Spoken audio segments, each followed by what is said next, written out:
I'm Bobby Hoon, and let's queer up business. Grindr backs new age verification bill as LGBTQ users watch debates closely.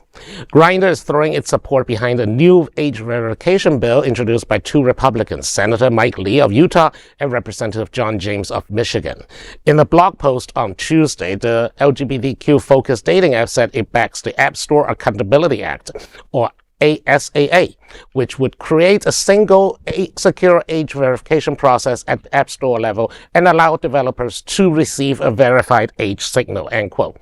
Major tech companies, including Meta, Snap, and Twitter, also support the measure. The bill comes as other child safety proposals, especially the Kids Online Safety Act, KOSA, sparked alarm among queer advocates who say that its broad duty of care mandates would pressure platforms to suppress queer content. Critics argue KOSA would empower conservative groups like the Heritage Foundation to influence what young people can see online.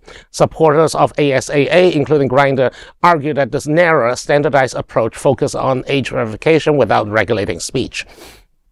Grindr's head of global government affairs, Joe Hack, wrote, quote, "We invest significant resources to prevent and remove underage users. We support Representative John James's App Store Accountability Act because it strengthens this work. This approach, supported by nearly 90% of parents, is safer and more consistent," end quote. Senator Lee, who voted against the earlier version of KOSA, told The Verge that he believes it, quote, "opens the door to what could turn into political censorship," end quote. I mean, it's not a big surprise. That's the Heritage Foundation is planning, or many other conservative bodies, including Moms for Liberty and the administration itself, is planning to classify all LGBTQ content as adult content and therefore screen out anyone who is struggling to come out, or struggling to identify their sexuality or gender identity, and to make sure that these people feel isolated, alone, and prone to propaganda and self-harm. That's the point. The cruelty is the point. But now, I kind of I would say not bad about the idea. Look, the App Store already know my name, my address, my credit card number. They certainly know my age. So why not use the App Store to verify age?